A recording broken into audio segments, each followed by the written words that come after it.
Saludos, amigos y amigas de La Respuesta. La pandemia, lamentablemente, cada fin de semana tenemos que comenzar con su mención, porque no cesa. Han aparecido dos variables del COVID-19, según he estado leyendo, peligrosas. Dicen que aunque menos rápida en el contagio, pueden ser más pesadas y graves en los efectos. Y efectivamente la prensa nacional se ha ido haciendo eco de esa preocupación. Y eso me alienta a mantener en el programa la pandemia como primera noticia, por lo mucho que tiene de advertencia y de servicio. No hay por qué pensar en que se puede descuidar, olvidarse de las medidas. Las dos esenciales, mascarilla y distancia, no hay por qué abandonarlas. Y quiero decir, me siento tranquilo porque me creo ser un testigo confiable, alguien que advierte de buena fe, sin tener hayas que amolar.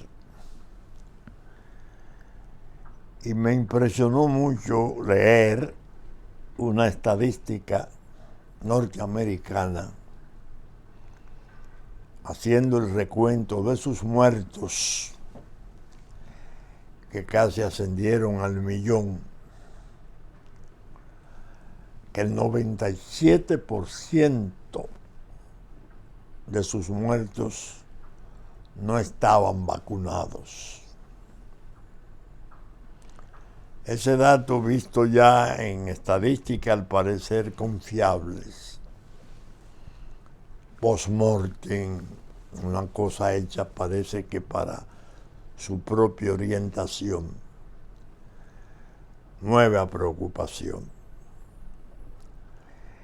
Y quizás en cierto modo acabe de dirimir ese conflicto que se mantuvo durante meses y años entre los pro vacunas y los que se negaban a admitirla, que la veían más bien como peligrosa, algunos pensando en que podía ser negocio.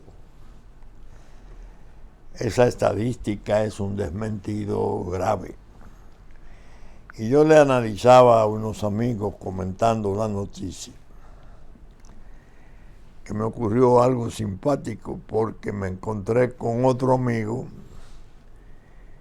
y me presentó un tercero que no se había vacunado, como una gracia.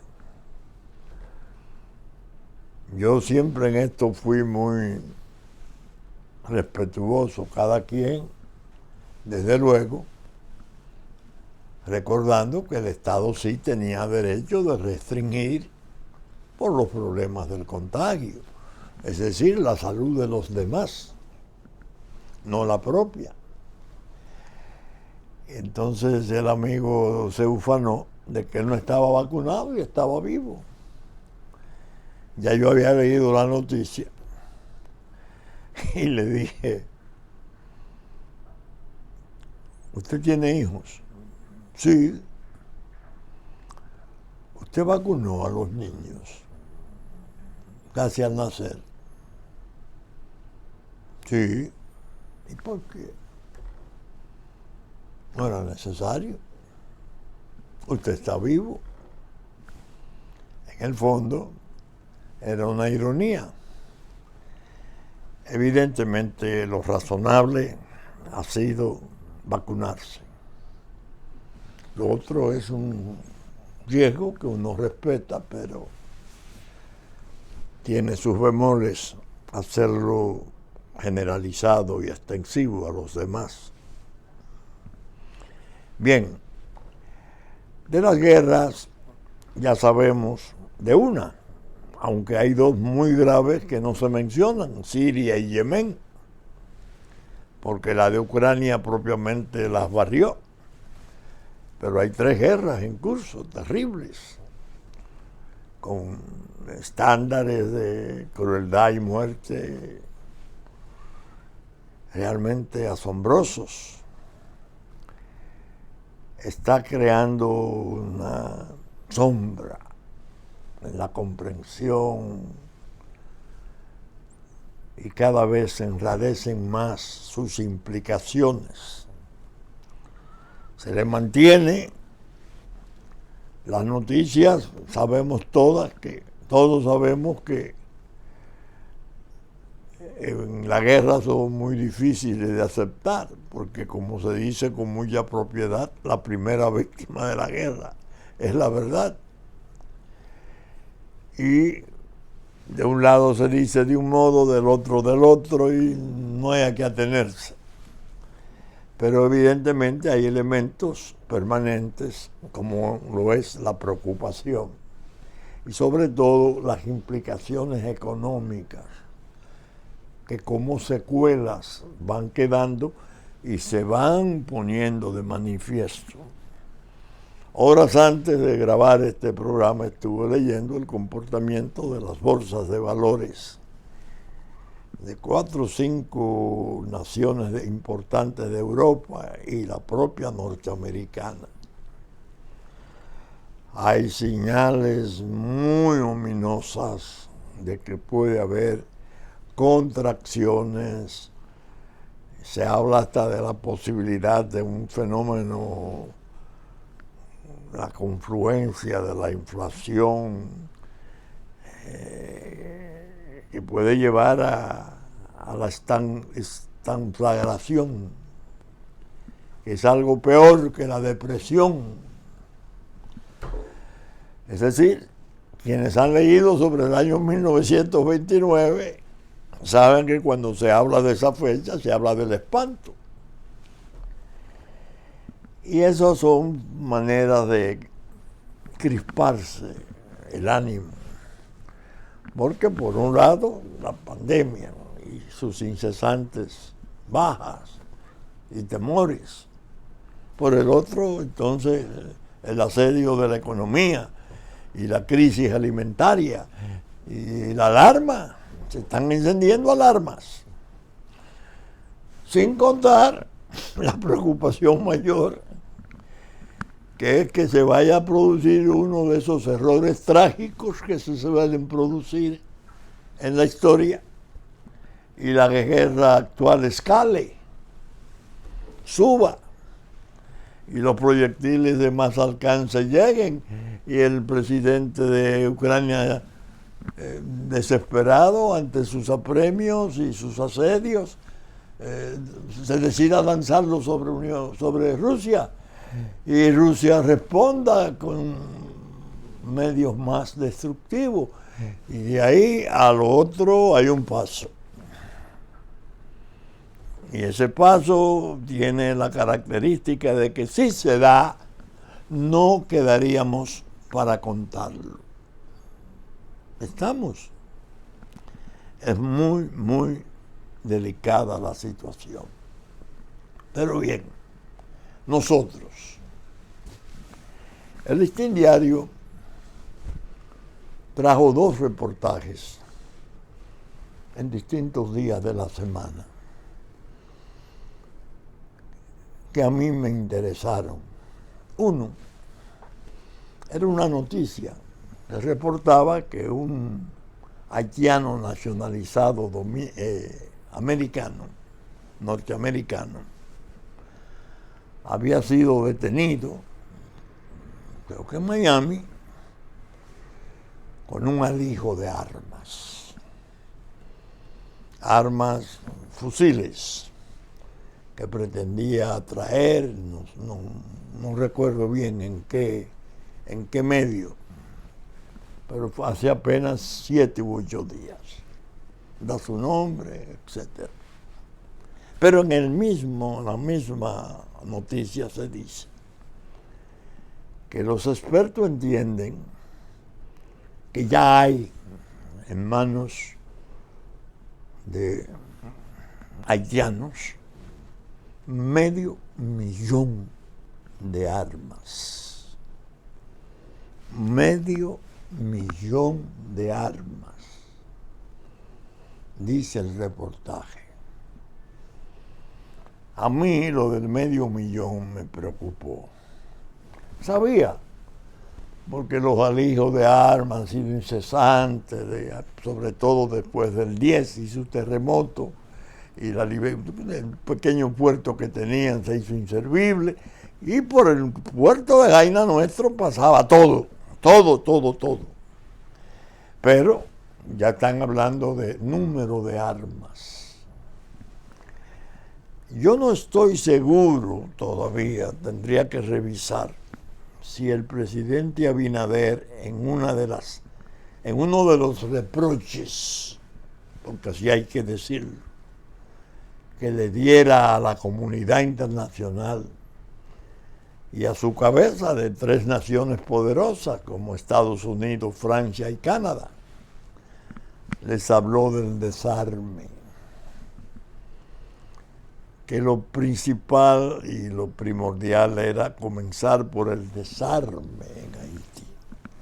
O fue él, o fue en ocasión de uno de esos reproches que alguien planteó el desarme en Haití. Esto me movió a mí a la alarma, ese armamento desordenado, ya previamente disuelto su ejército, porque fue la obra de ese genio de la política que es Bill Clinton. Él consideró que había que eliminar el ejército de Haití, no depurarlo. Pasado a manos anómalas, terminaría en una gran desgracia. Por ello, cuando comenzaron a aparecer las bandas criminales organizadas, territorialmente bien divididas, bien situadas para el control del territorio, como lo han logrado, he aquí el problema. Pero, al leer ahora 500,000 de armas, me surgieron las preguntas naturales. ¿Qué es lo que se está fraguando realmente? Se ha querido armar o sobrearmar en forma tan, como dije, anómala, a través del contrabando y del tráfico ultracriminal de armas del mundo a esa población. La nuestra tiene 2 ejércitos.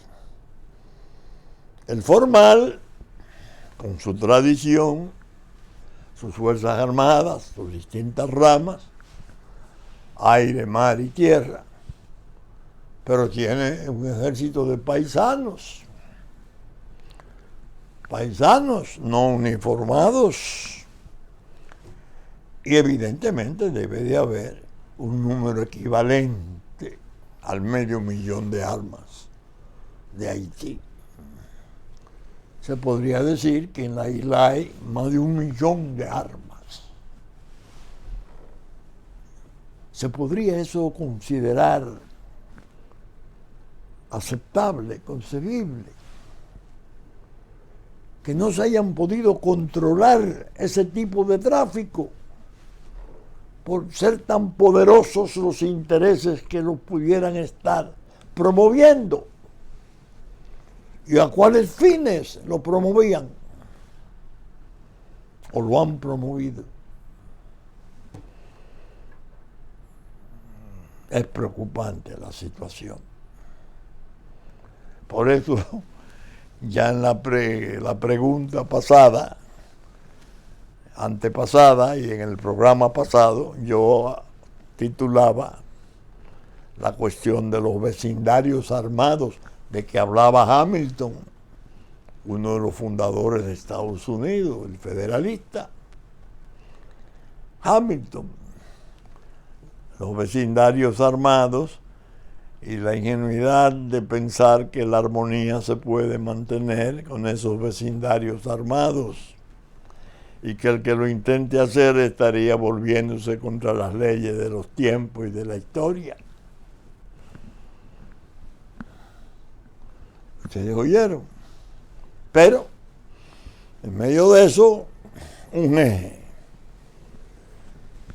eje turbio, le llamo yo así, un eje turbio, no un eje de seguridad, de fortaleza, sino de trampas y de añagazas. Organización de Naciones Unidas. Ahora viene y nos visita el presidente de la Asamblea General de Naciones Unidas. Que yo recuerde, es la primera que yo piense, porque no recuerdo otra. ¿A qué viene? En el momento que grabo debe de estar reunido con el presidente Luis Abinader. ¿A qué viene? A reforzar a sus arietes que han estado aquí los distintos burócratas molestando la soberanía nacional, alojándose en ministerios débiles, metiendo medidas, creando situaciones de desconcierto, o viene a llamarle la atención en la forma diplomática en que se suele hacer al presidente por su valor y su coraje demostrado en Los Ángeles, California. ¿A qué viene? No firmamos la convención. ¿Pero por qué no la firmamos? Digo la Cancillería, porque no la conocíamos. Por Dios. ¿Cómo vamos a ir a una conferencia de ese tipo sin conocer previamente el proyecto de resolución? ¿Cómo se va a permitir que un presidente llegue a un evento de esa naturaleza y no haya visto siquiera un documento por aprobar? No. Al parecer lo secuestraron. Y entonces pedíamos nosotros el ingreso a la Comisión de Derechos Humanos y nuestro canciller Orondo, entendiendo que eso es un gran paso, en el momento en que sale la señora Bachelet de Chile de su presidencia del Consejo de Derechos Humanos, que ya había hecho censuras muy severas antes de irse del caos de Haití. Nosotros aplicando para los derechos humanos. Y si firmaba esa convención, íbamos a estar reconociendo aspectos absolutamente inadmisibles. Propiamente reconociendo nuestros deberes frente a una supuesta patria que no existe. Refugiados que no tienen nacionalidad, sí tienen nacionalidad. Porque su constitución lo establece así. Nazcan donde nazcan, son haitianos. Pero la trampa a que se refería el Listín Diario en su editorial valeroso, Luis Abinader no cayó en ella. Trampa nacional, con vínculos, inspiración e impulso internacionales. Eso llevó incluso a la Asociación de Comerciantes Industriales de Santiago a lo que es sencillamente el escándalo de la historia nuestra. Nunca, nunca, nunca, que yo recuerde, nunca, nunca, nunca se ha producido que el atrevimiento de un sector de la sociedad importante, innegablemente, como lo es el comercio, de dar por no existente al Estado y asumir así, frente a un cónsul, agente extranjero, el papel de legitimar la presencia de ilegales del orden de 500.000 a través de sus patronos o sus congéneres. Horrible. Precisamente en esta semana se va a notificar el acto previo de que yo hablé, instando a esa asociación, conforme lo establece el propio acuerdo, a que se retire de ese intento. No intento, no. Porque no se intentó el crimen, se cometió. Pero un desistimiento voluntario que sería admisible en cierto modo por las condiciones de fuerza mayor que engendraría desconocerlo, que desista de eso, previo a la querella formal que ya está lista para el supuesto de que ellos se empecinen en mantener esa versión de un nuevo Estado-nación dirigido por grupos de comercio, injerto en la República Dominicana, que firma un acuerdo y no hace una sola mención del Estado Nacional. De consiguiente, de su gobierno, de su presidente, de sus instituciones. ¡Qué horror!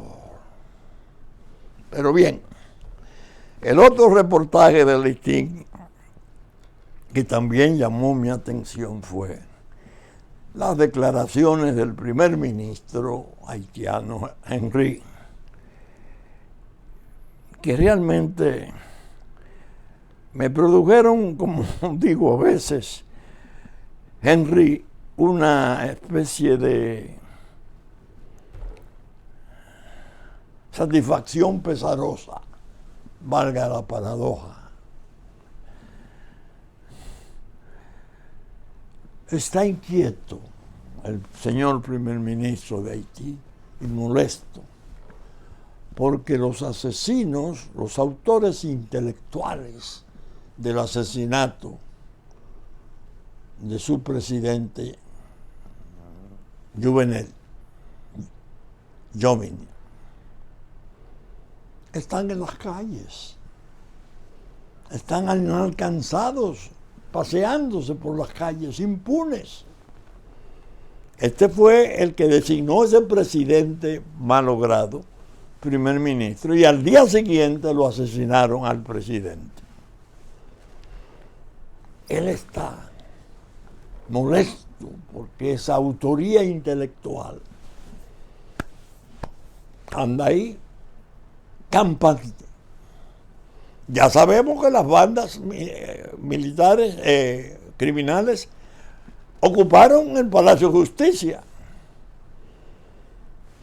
Vaya usted a saber sus archivos y todo, despagilaron a sus jueces y todo. Parece que después lo dejaron, pero era un acto de fuerza, era una demostración, era un metamensaje. Van a montar el show infortunado de los autores materiales solamente, a cargo de 20 y tantos colombianos reputados como mercenarios traídos para esa tristísima misión de sacrificar un presidente de un país en su cama o al acostarse. Digo que tuve una especie de satisfacción pesarosa, porque la satisfacción viene de que es precisamente lo que yo he estado planteando, tanto en la pregunta como en la respuesta. Y cómo es posible que la gente de aquí y los ministros de aquí, que son 4 o 5, en el caballo de Troya que tenemos adentro, en la traición nacional, hablen de que con ese caos así descabezado se está negociando, se puede negociar, Se pueden establecer relaciones y surgir tensiones entre los gobiernos. ¿Qué gobierno? El de las bandas. Allí no lo hay. Hay un hombre de gobierno. Pero es altanería. Y toda una campaña enorme. Las 11 mujeres haitianas que perecieron en un naufragio al llegar a Puerto Rico fueron sepultadas, cubiertas por su bandera, en un solemne acto de recordación. Y los nuestros que se pierden y se los comen los tiburones, han llegado a perderse 40 en una sola embarcación.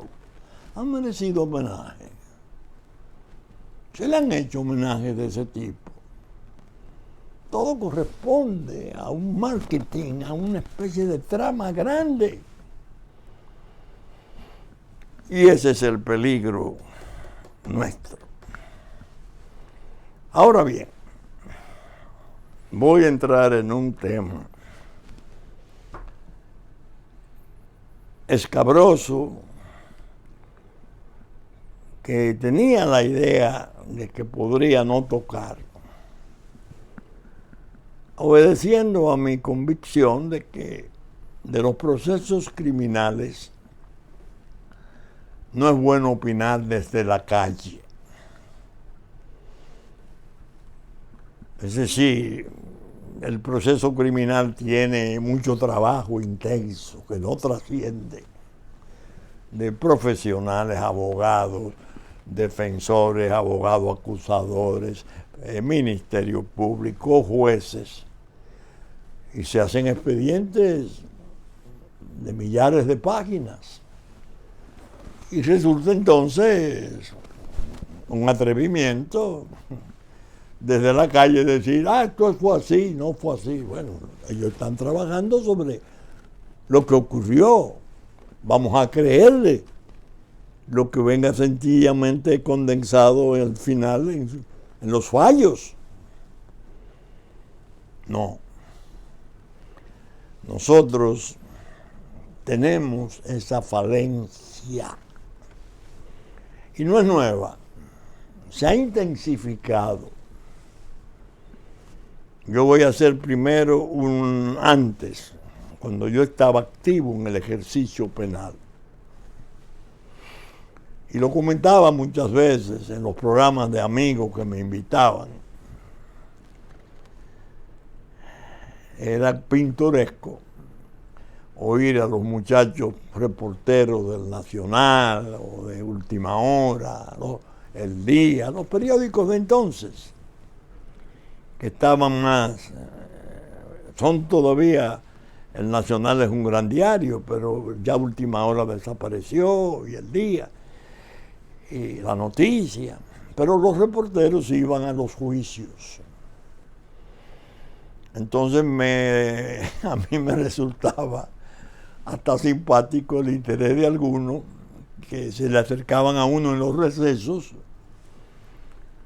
y decían, por favor, doctor, deme un briefing, deme un briefing. Es decir, dígame algo, ¿de qué es esto?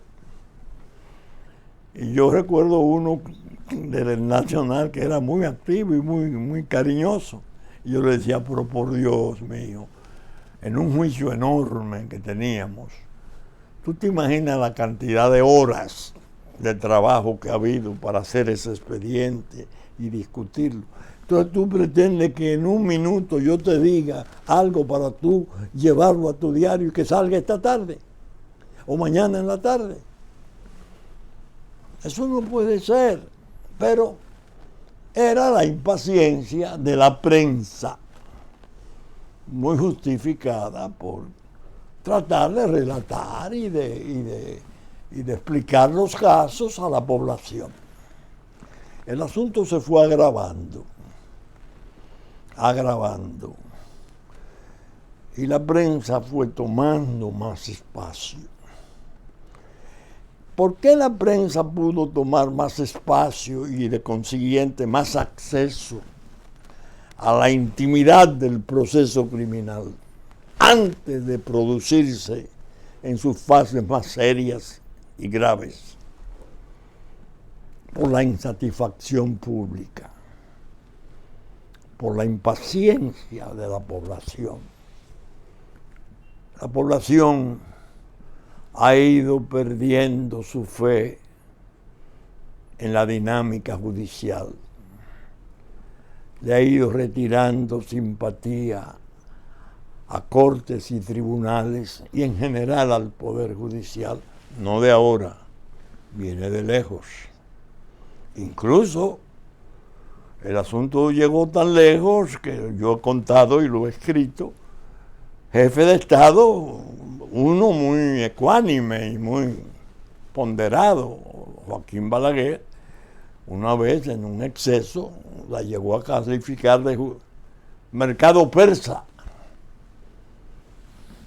que después yo conté en una de mis preguntas, cuando lo pude ver, que le dije: usted fue injusto, presidente, ahí hay mucha gente buena, ahí hay muchos jueces buenos, hay gente que trabaja, siempre te conoce el barril y la manzana podrida que pudre todo.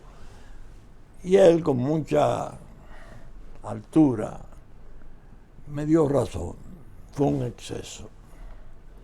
La lapidó. Y aparecen ex jefes de Estado. Hubo otro que dijo que, en su opinión, los presidentes no son juzgables. Se fue más allá de la Constitución y de los códigos y todo. No. Ese es un ser privilegiado, alguien mandado del cielo, que haga lo que haga, no se le puede juzgar. Eso en detrimento del aparato judicial. Ya había dado una muestra penosísima. Dejó 2.000 horas de juicio intenso criminal, participando 24 abogados, entre acusación, defensa y acusación del Estado, con una carta de 3 párrafos. No, eso, el Estado no tiene interés en eso. Lo dijo ya a nivel de apelación. El Estado no tiene interés en eso, es una persecución de tipo político. El aparato judicial, al zafacón, las 2.000 horas televisadas. Es decir, que es un tipo de falencia que se ha trabajado, se ha labrado.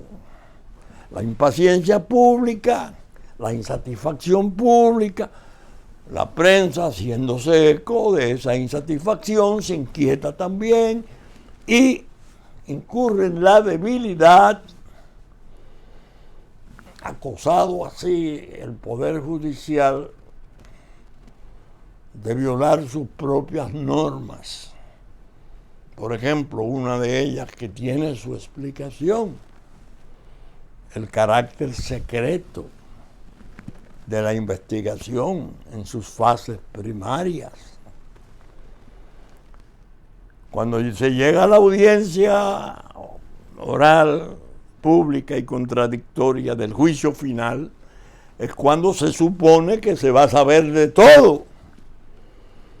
Vendrán los debates, vendrán las declaraciones de testigos, de imputados, las defensas, las acusaciones. No, ya comienza con la nueva normativa procesal penal, desde las coerciones a celebrarse prejuicios,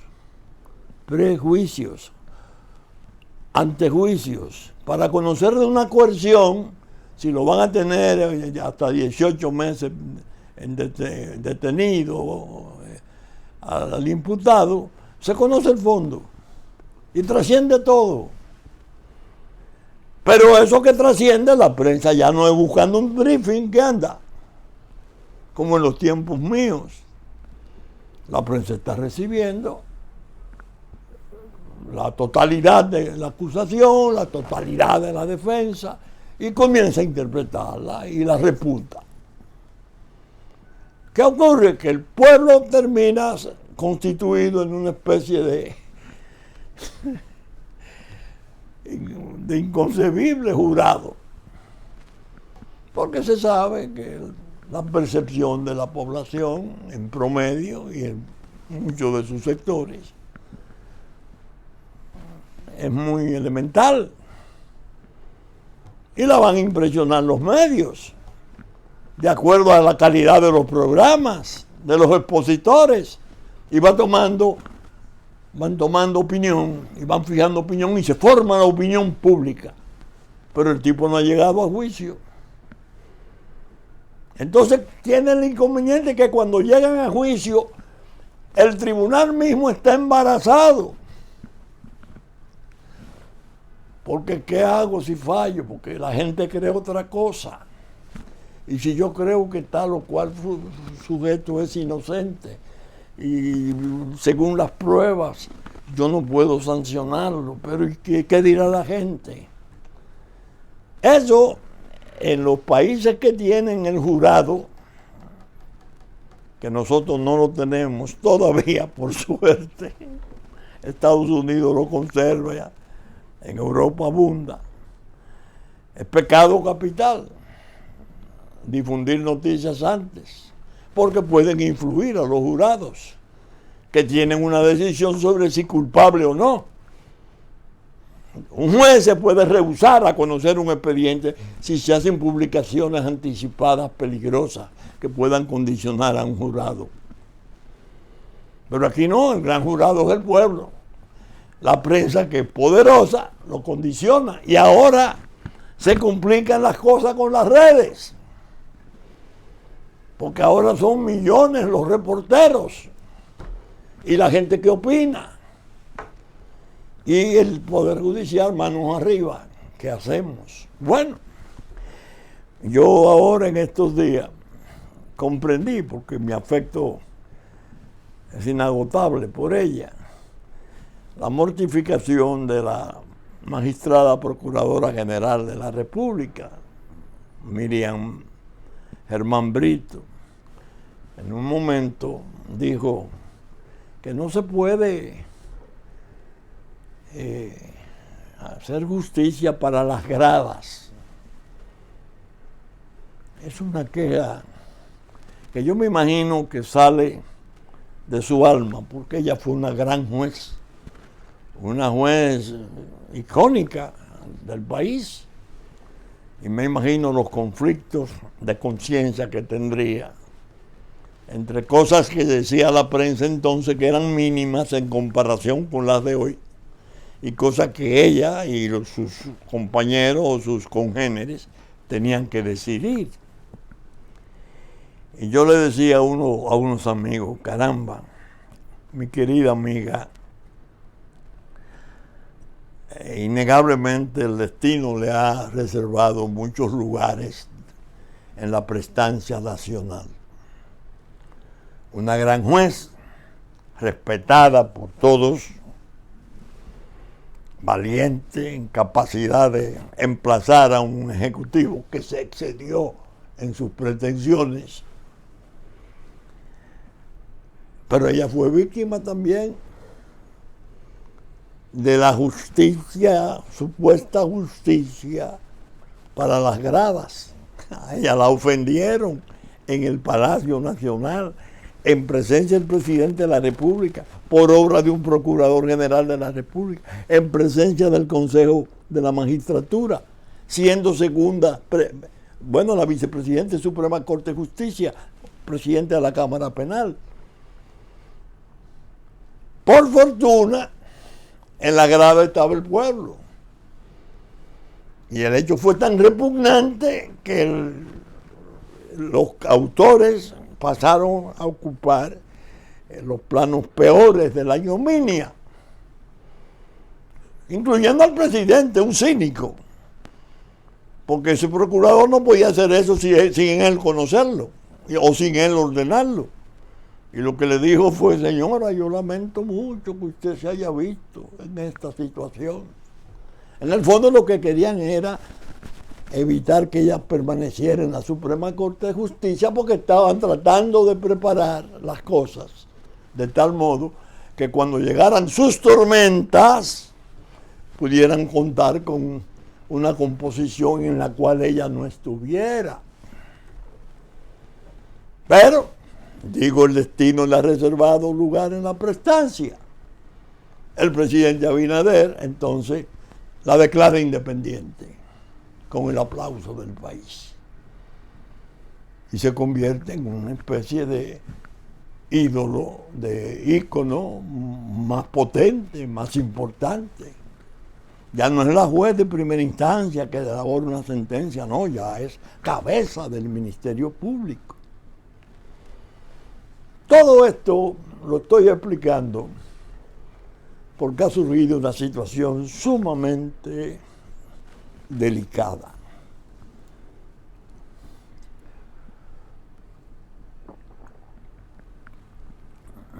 Que me obliga, para complacer quizás a quienes me han pedido que opine. Se produjo un hecho atroz que conmovió la conciencia nacional, como yo hacía tiempo que no la veía conmovida. Nos traspasó a todos. El asesinato del ministro de Medio Ambiente, Orlando Jorge Mera, en paz descanse. Un hecho con características horrendas, perversidad de su autor, frialdad en la ejecución, saña, ferocidad criminosa, bestial, preparación de evasión fría, perversa, que se frustró por acaso. Bueno, y los vínculos, el amigo, el asesino del Oxiso. Claro, el país hizo un repudio total, deshecho. Bien. Aparece ahora el percance. Y de algún modo se pone a la República, jurado que ha sido de total abominación por el horrendo asesinato de Orlando, se la pone ahora en la picota y se le dice, miren, él lo mató, pero él no es culpable. Vamos a decir quiénes pudieron ser los culpables. Óigame, ¿cómo? Y pide una rueda de prensa o la visita de dos distinguidas, bueno, doña Alicia, que es un ícono del periodismo de investigación, y creo que Yulisa Céspedes. Y otros más podrían ir a esa sala de audiencia que es su celda. ¿Por qué no ahora revelar nombres y circunstancias que explican qué lo motivó a cometer esa monstruosidad? Óigame, el país naturalmente, dolido todavía, apenado todavía, se le vuelve a plantear ese caso como una fuente de otras informaciones. Y así se puede decir, en manos de un reo de esa calaña queda la paz pública. Porque él puede decir ahora lo que él crea. Él puede ir desde el cardenal nuestro hasta el más humilde obrero, mencionando gente que de un modo u otro pudieron instigarlo, molestarlo, reprocharlo, engañarlo. Bueno, que lo llevaron a ese estado que se supone que van a alegar de una especie de predemencia en la ira. Óigame. Entonces viene la cuestión de saber, ¿tiene el derecho a pedir eso? Si el Ministerio Público actual y de los últimos tiempos, de los últimos de 15, 20 años, hubiese observado con rigor el secreto y le hubiese mantenido bloqueado a la prensa ese secreto de sus primeras averiguaciones de la fase primaria de la investigación, tendría siempre el problema de las coerciones, que son públicas, orales y contradictorias. Saber si el tipo se va por fianza, si permanecerá preso aquí tiempo, etcétera, que son juicios. Entonces es difícil para el Ministerio Público poder atajar el secreto. Se reveló todo cuanto la acusación tiene, ha estado apareciendo incluso en una forma literal, la transcripción. Acápite tanto dice esto, la acusación dice esto, dice esto, dice esto. El acusado, el imputado, confeso, no tenía otro camino. Sí, yo lo maté, ahora yo voy a decir quiénes me obligaron o quiénes me instigaron a matarlo y por qué. Pero él pasó por la coerción.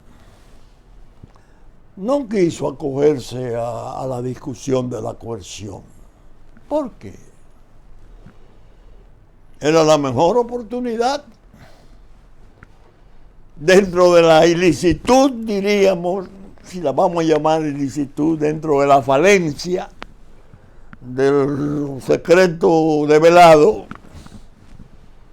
aprovechar esa coerción y decir, magistrado, oiga, esto fue así, yo lo cometí así, ahora oigan en mi favor siquiera esta pequeña alegación, no de justificación ni de atenuación, sí, pero explicación de por qué lo hice. No lo hizo. No pidió nada en la coerción y no se discutió la coerción. Lo quiere hacer en celda, con prensa, a su manera. ¿Se dan ustedes cuenta?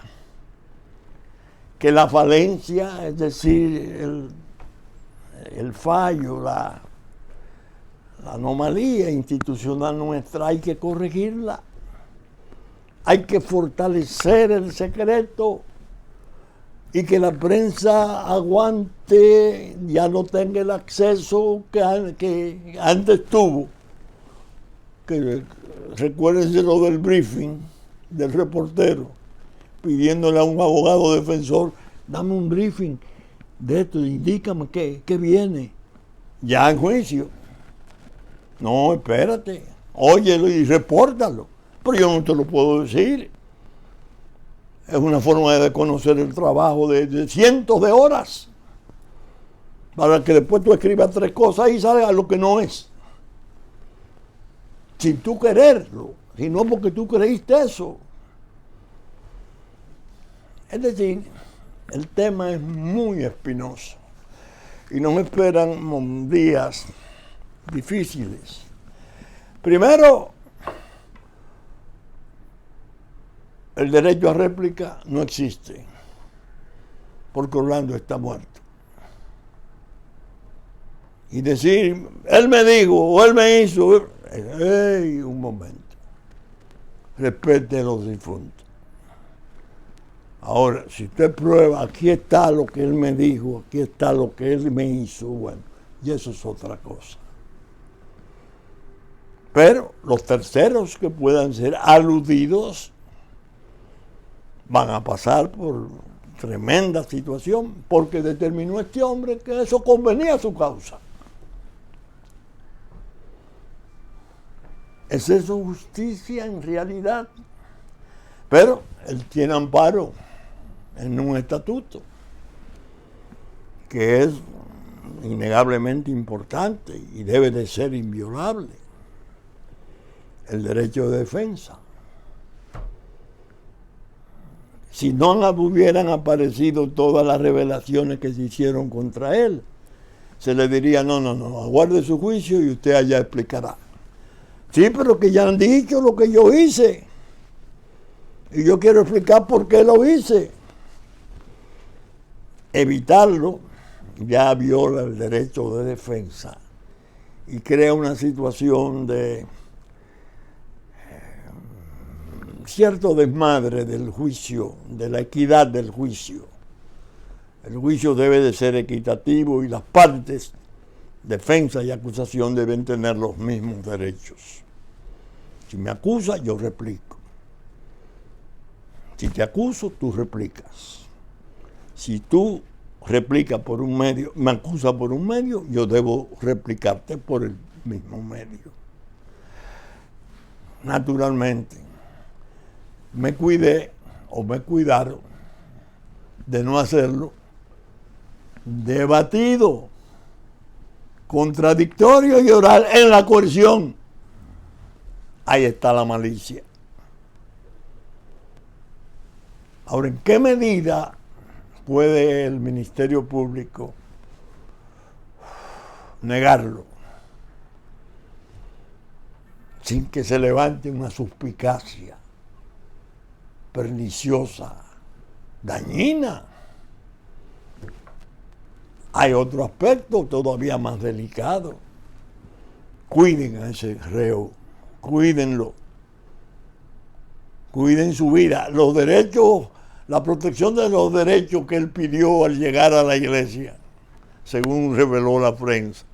Yo quiero que me respeten mis derechos y la vida, que enojó a mucha gente porque dijeron, bueno, pero tú acabas de matar a un indefenso, un hombre que no tenía la más mínima posibilidad de ser un agresor, un pacífico, un tipo tolerante, amable, que te llamó un minuto antes de su muerte, este es mi amigo.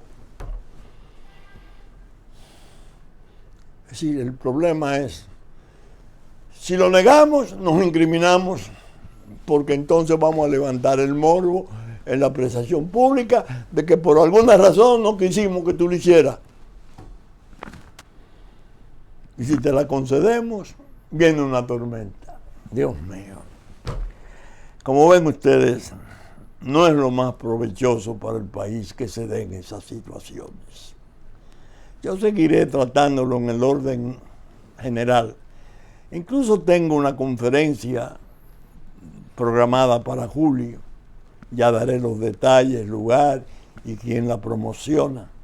Pero el título es La integridad judicial.